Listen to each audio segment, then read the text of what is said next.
JamesMac Show on Shoreditch Radio.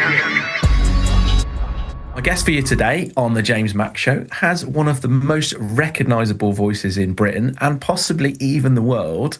Her most famous line has become part of the national psyche, and let's be honest, none of us can hear Hold My Hand by Jess Glynn without instinctively saying nothing beats a Jet2 holiday. But for me, she'll always be a Hollyoaks legend, and then for my two daughters, she's the creative force behind some of their favourite shows, including Free Reign, Zero Chill, The Dumping Ground, and The Worst Witch. So it's an absolute pleasure to welcome to the JamesMac Show, Zoe Lister. Hello, James. That was a nice introduction. You've done your research. Thank you. Yeah, well, you know, you've got to know who you're speaking to. But had I missed anything there? And really, what's the what's the thing that people kind of recognise you for when they speak to you or meet you? These days it's very much Jet2 Holidays related. And not that people would necessarily recognise me for that sort of out in the street, although people have done, which is bizarre. I'm not surprised. You've certainly kind of latched onto it as something that's, I think, a real vehicle for you, and you've done some wonderful things. I mean, recently you were at the Manchester Marathon, cheering everyone on. That was brilliant. I was on the start line. Yeah. Giving a bit of holiday pep to everyone. And giving 26 miles. That's it, giving away some prizes as well, I saw, which is amazing. Giving away massive gold envelopes to people at mile 22 who are running. If they came down the Jet2 runway, I gave them a massive gold envelope. That's cool. Containing free flights, but then they had to kind of stash the envelope somewhere for the remaining ruling form. You can say, what do you do? I suppose just hold it up, wouldn't you, rather than put it down the shorts, maybe? Who knows? Exactly. Yeah. Well, that's pretty cool. And I guess the Jet2 thing's been really big for you. But is that kind of the moment in your career that you've just kind of stopped and thought that this is just a bit mad? What has there been that moment? I mean, obviously not coming on here, but I did see that you went on one of the talk shows in America. So how did that go? It's been a wild ride, James. I mean, the opportunities that it's given me. Yeah, I went on this show called Tamron Hall Show, which we don't really know about it over here, but in America it's like one of their popular daytime TV shows on the Disney ABC sort of network. And when they first sent this sort of invite, I was like, surely this is on Zoom. Then my agent was like, it seems like they're going to fly you out there. I was like, that's what? So cool. Is that the kind of the moment where you went, okay, now this is officially mad because people are flying me out to... Was it New York, was it, Tamron Hall? New York, yeah. Wow, that's cool. And everyone was so delighted to meet the Jet2 Holidays woman. Excellent. That's it. Wow, you've become big both sides of the pond now, I guess, thanks to all the memes. The memes. All I've seen. It was global. I mean, I did get messages from people from every single continent around the world. It was really, really mad. And there was a point last year where I felt like if I'd opened a conversation with any sort of random person in any part of the world and said, I do the Jet2 Holidays voiceover, that they would have some kind of an opinion on that, whether it's good or bad. That kind of thing's got to be pretty surreal, though, hasn't it? Yeah, and I still haven't really wrapped my head around it, to be honest. It just kind of came out of completely nowhere. I've done those voiceovers for 8 years. Well, and, yeah. I mean, I've always listened to Global, for example, so Radio X, things like that, and I've always heard those adverts. Yeah, and I think it's they're on a lot. Weirdly, because we were going to have a conversation, I was listening to the radio on the way back and I was going, in a 45-minute journey, I've heard this advert twice.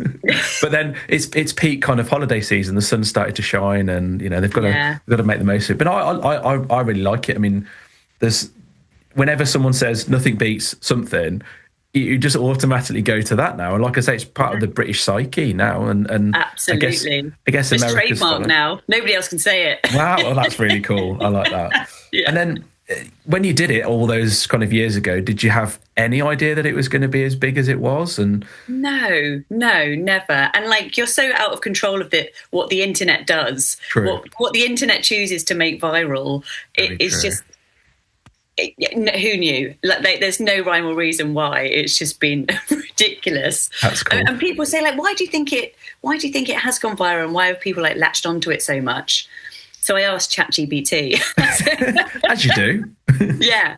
And ChatGPT said, basically, the absurdly camp voiceover. I wouldn't That's have a massive burn. Yeah, I was going to say, I wouldn't have said I it. quite like it as well. I'm like, yeah, that is quite true. Yeah. Sort of lends itself well to comedy and satire, and together with the song, and like anyone can kind of repeat the meme in their own way, and it just sort of like keeps on giving. Absolutely. So, absolutely. Yeah. And I think the repetition of it, like I say, I heard it twice in a 45-minute journey in the car, but I think that's really helpful. I guess people say it to all the time, but what's the weirdest place that someone's said it to you? It was the weirdest thing that happened was last July. Me and my husband were out celebrating our anniversary, and we were out in Soho in London, and we were having like a drink outside on like a pavement cafe thing, and it was at the peak of Jet2 Holidays stuff. And at the table next door, these two young women were doing their own Nothing Beats a Jet2 Holiday stuff to Snapchat. No. Oh, no, and my okay. husband Rob was like, we've got to tell them it's you. That's brilliant. And I was like, I can't, but he did. And it was genuinely a brilliant moment. And we were all like, what? They were like, no way. And I was like, this is so weird. But that must be really nice. I mean, we must be really proud of you, because he sat next to people and people are, doing the voice and stuff. And he's like, he's great. That's just my wife, that's fine. Yeah, he's been so supportive. I think at the beginning he was like, what? Why is this a thing? Like, and just go with it. Yeah, you just got to go with things like that. So. Yeah, exactly. And obviously, I know you mostly from Hollyoaks, because I was an avid watcher at university. So my friend, and he will thank me for mentioning it. My friend Paul and I at 6:30 weekdays always used to pop his TV on, because we didn't all have a TV license. He did. So we'd sit there and watch Hollyoaks. And I always remember your character. Obviously, it's a character, but called Zoe as well. Being with Mike. That was Mike right, Barnes, wasn't it? Yes, my friend's dad. Exactly. Yeah. And this is what's even more kind of weird. So your friend was, can't think of the character's name in the show, but she was a swimmer, wasn't she, originally, in when it all started? Oh, yes, Sarah Barnes. That's it, Sarah Barnes. Yeah, right. So we were all swimmers at university, so we were like, oh, yeah, we love this storyline, because, we could relate a little bit, I suppose. But, is that why you love the storyline, where you're just like, oh, cool, hot girls in swimwear? Yeah. No, definitely not that end. I mean, you get kind of a bit dulled to it all, because everyone's wandering around in swimwear all the time when you're a swimmer. Unfortunately, it's just one of those. Yeah, that's true. Isn't one of those things. It just doesn't. Takes the shine off. Doesn't do it. Doesn't do it for me. And then, kind of, obviously, I remember you from that. But how did kind of acting start for you? Because you come from the same town as me, Shoreditch, but. It's not known for its kind of pathways into the arts.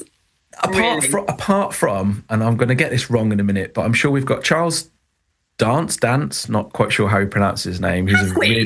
So he's from Shoreditch. And then everyone's go-to is Harry Styles. I know he's not an actor, but he has appeared in films. He was born in the hospital, wasn't he? He was born in the hospital, but never lived in Shoreditch. I think we've claimed him for our own. We have claimed him, but I think he grew up in like Alvechurch or Bromsgrove or somewhere, not Shoreditch. Kind of Bromsgrove's part of Shoreditch a little bit. Bromsgrove's the same. Yeah, exactly. We'll steal him back. Yeah. But yeah. So how did you get into acting? Really, what was the? Well, I had no idea how to get anywhere, but I knew that I wanted to go to drama school. But at the time, this is going back a bit now, my God, in like year 2000, if you had a place at drama school, the fees were absolutely massive, unless you had like a government dance and drama award, and only a few of those were allocated per year. And if you didn't have one of those dance and drama awards, you weren't either eligible for student loan. So this is completely impossible. So I had a couple of places, but it was just like a no-go. And I thought, do I go to university? And I don't know. But I decided not to, and have a year out and try again for the drama school. And trying to get the scholarship-y things. Didn't work out again. And then I'm like, oh, what are we doing? So I went to Butlins. And I was a dancer and a singer there. and had an absolute ball, had an absolute time in my life for a couple of seasons. And I met someone there who's a great friend of mine, who was like, listen, why don't you move to London with me when this season's over? And I was like, oh my God, that feels really scary. But I was like, why not? What else am I doing? So I did. And I worked in a restaurant for a couple of years, just auditioning for stuff. I managed to get an agent somehow. Wow. And then all of the kind of drama school fees and everything, it kind of switched. They kind of brought a lot of the courses at drama school in line with university courses. So it was like suddenly much more achievable. So I was auditioning for drama school again years later. But that was at exactly the same time that my agent got me this random audition for Hollyoaks, which I went for and I got it. And I was like, oh! And then I ended up doing that for 4 years. So that just felt like completely how lucky that happened. No, I don't think that was luck. I mean, that sounds to me like you knew what you wanted and you persevered and persevered and you got knocked back until you got. You're right. Actually, I should give myself more credit. There was absolutely going on. You definitely made your own luck there. And it's interesting because you were obviously in front of the camera for 4 years and then you kind of went behind the scenes. So what's kind of the biggest difference for you between acting and writing? What's the allure of either or? So I got into writing purely because when I left Hollyoaks, I was doing odd bits and pieces, bits of theatre, odd little bits and bats, but nothing. I wasn't really auditioning for anything I particularly even wanted to do, and auditions were very few and far between. It was sort of the recession. It was like 2008, I remember. And I was like, the worst time ever. Nothing was happening really. Like all the funding was cut for everything. So I remember thinking, oh, this is really hard. And I was just working on odd jobs, doing whatever. And I felt like if I wrote something for myself to be in, then I'm more in charge of my own destiny. That's a great idea. Yeah, I like that. Yeah. So I started writing stuff, me and my friend, and we put a couple of things on, like theatre stuff. And then I thought maybe I'll do a creative writing course and try and get into TV writing. And then a friend of mine said, listen, Zoe, you've got contacts in TV already. You know how Hollyoaks works. Why don't you just talk to them about getting in? Because Hollyoaks was known for being quite a good starting ground for a lot of those kind of creative industries. And so... and my boss still worked there as the producer. And I was like, would you give me a chance as a writer? And I showed him my writing samples of stuff that I'd done. And he was like, I love your writing. Here's a trial script to write. So I wrote a trial script and went through the whole process of Hollyoaks trial scripting and being in the midst of all the writing rooms and everything for like a year. And then I finally got commissioned. And then I was writing on it for 10 years, which was amazing. Crazy. And that led me into writing on other shows as well, which you've already mentioned. Yes, yeah. And it was amazing. I described them previously as kids shows, but then when I actually watched them, there's something in it for everyone. So clearly the writing is very good there. I like that. Well, I think particularly the Netflixy ones, they are for like probably older kids, but their storylines are always such so that, you know, the parents can enjoy something as well. Yeah, that's it. Oh, we get forced to watch things as parents. Oh, we do. Yeah. And actually, now mine are older, so 8 and 13. It's really nice to kind of have stuff that we can watch together.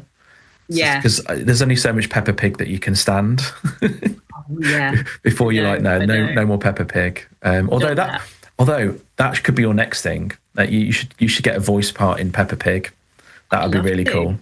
That'd be amazing. I'd love to do animation, actually. I do occasionally send a tape in for odd little things that come up, but... We should try and make that happen. Shall we? Yeah, we'll try and make that happen. You heard it here first, James. Absolutely. Love it. The writing was great because it came at the time when we were starting a family and stuff, and writing was very much something I can fit in. Yes. Yeah. I mean, it's mad, but around kind of like children sleeping or not sleeping and doing the deadlines in my own time. And my husband at the time was freelance as well, so we just juggled it that way. So it was a real gift of a thing to happen at that point. Yeah, it. Rather than long hours of filming and things like that. Going away on tour. It's like in these impossible jobs when you're like, you can't really be an actor and a parent particularly. I mean, people do, of course they do, but I feel like if you're the kind of actor that's not doing those big gigs, then it's a lot of people just are like, this isn't working. You know? No, that's it. Yeah, I could see that being really difficult. I guess, I mean, this next question I'll ask everyone that comes on my show, because I find it really gives a good idea about someone's personality, and you've got such a kind of bubbly personality. So I'm really interested to see what your answer is going to be. And the question is, if they made a film about your life, who is playing you and why? Which is, everyone does the same thing. They'll go silent, but just whoever pops into your head, just blurt it out, because that's the best thing to do. I think it's Renee Zellweger, only because best answer. I love it. Relate to Bridget Jones so much, and I read the books as like a young teenager and just fell in love with this character and found her like the most relatable character I've ever read about in my life. And then when the films came out, they were my happy place, those films. So I feel like we're aligned. Even though she's like a mega Hollywood star. No, I think it's fair. Texas or somewhere.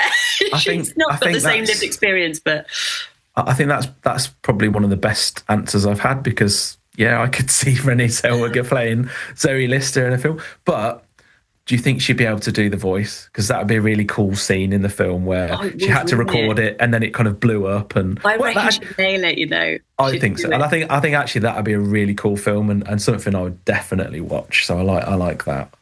It would basically be Bridget Jones 4, though. Or 5. That's it. It would be the next one, but is it 5? Yeah, I think you're right. I think it's 5 now. Yeah, they're particular favourites of my good wife Steph as well. So she'll be pleased with that answer. I love it. Go Steph. If though, I mean, I guess like you say you've been lucky, but I think you've made your own luck really. But if none of this had happened, no acting, no writing, no voiceover, what job do you think you'd be doing? What kind of normie job would you be doing right now? I'd be a nurse, and okay. It's something that I've even thought about. Will I retrain? Will I do this? But I think at my time of life, the time is gone when you're going to train for years to then We're very nearly the same age, so I don't feel like I'm over the hill. So you're definitely not over the hill. So well, I feel like we're not the same age, only because you're my brother's age, and my brother is only still 10. So in my mind, yeah. I don't think Jez would say he was 10 anymore. But there we go. No, he wouldn't. And then I guess music, because your partner Rob is a performing arts director and a musician in his own right, is such a big part of my show, because that's kind of the foundation really. So anything Indian alternative, and being with Rob, it must be quite big around home. But what does kind of music mean to you personally? Are you someone that's always got something different on? Are you always putting headphones on, listening, or sticking something on, dare I say Alexa or whatever in the house? Yeah, music is a huge part of our home life, and although I'm not a musician, I have I'm not a singer, but I did sing professionally at Butlins when I was there you go. So if you get paid for it, you're a professional singer. There you go. Professional singer. Yeah, but I'm not a patch on anyone. But Rob and I love having a good old sing at home. We always have music on. We've got completely different tastes. I'm much more Scandi, electro pop. Nice. And nice. I'm big on Kylie, big on the pop queens. And Rob is much more strummy guitar man. Oh, good. Rob's a man after he's a man after my own heart. I love it. He is. But no, we have it on all the time, and he's constantly writing music, and music is a massive part of our life. Yeah. Oh, that's good. Well, I think it should be. I mean, I think we were talking about it before we started, but it really kind of sets the tone for your day and sets your mood. And if you're not having a particularly good day, you can just hear one track and then it's just, that's it. I'm back in the game. Yeah. It's such a kind of a powerful thing to help with mental health as well. I know I've had some difficult times, and it's you hear the right track and okay, I don't feel so bad now, so it's good. It's really good. Yeah, I think that's really, really true. Yeah, love it. And then what's something about, because you've been part of the, I guess, do we call it the entertainment or media? We go for media industry. So you've been in part of the media industry for such a long time now. But what's something that people would be surprised to learn about? Something maybe that isn't as glamorous as it looks. I'd imagine the set of Hollyoaks isn't as particularly glamorous behind the scenes as that looks, but. Well, yeah. I mean, nothing is nothing is ever always brilliant, is it? You know, there's like such the facade is always there when you know, when you think about TV and stuff. But like filming Hollyoaks was, you know, so often just like you're on a set that like if you look too closely, it's just like very grubby. Nice. And like you're having to pretend to drink a cup of cold tea. I remember someone, I went back to film an episode of Hollyoaks last year for the 30th anniversary celebration. I saw, and I was excited to see that Darren was back as well, but there you go. He's never left. Has he not? I see. No, see, I haven't watched it for a little while. There. Oh, there we go. Someone gave me like a glass of wine, and it's usually like some sort of squash or grape juice or something. And I was drinking it in the scene, and it was just neat cordial. Oh, They're just not bothered to. And so I drank it. I was just like, head is being blown off, but trying to kind of like continue with the scene. Oh, that's brilliant. See, now that's professional. That is, if you got that horrible neat cordial taste, you're like, okay, yeah. You know your entire mouth, your teeth feel like they're immediately going to fall out because it's so strong. Yeah, that's it. That's it.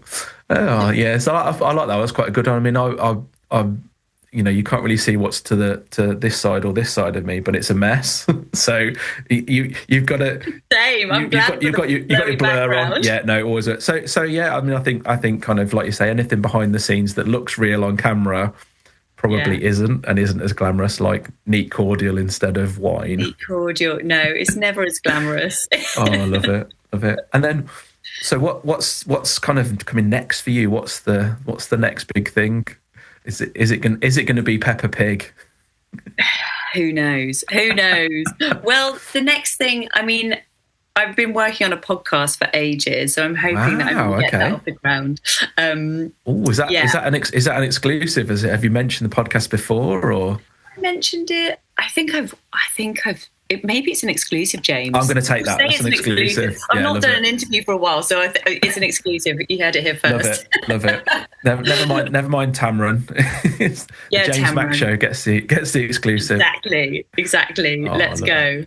Well, that's exciting. And I'm having a few meetings in radio actually, so I'm hoping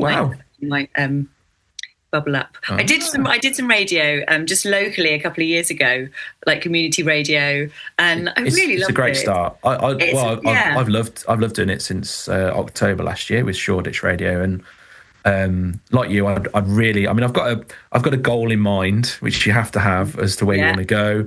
And what station? Radio X. You know, if Matt Devison is listening, then please, Matt, that's it over here.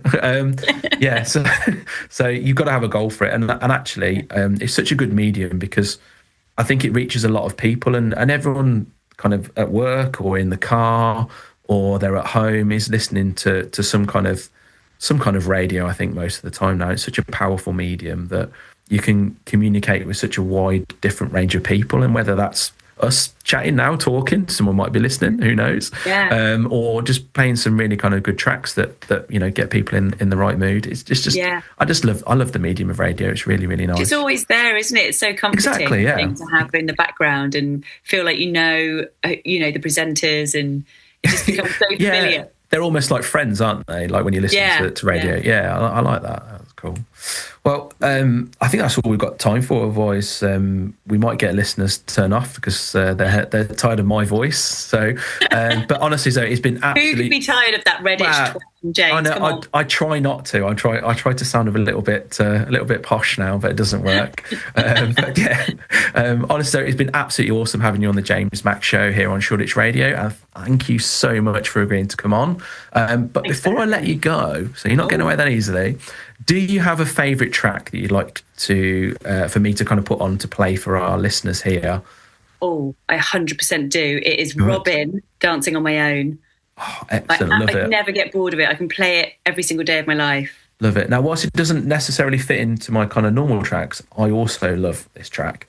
And I think it's a great choice. So up for your next on the JamesMac show is Robin, Dancing on My Own, right here on your JamesMac show on Shoreditch Radio.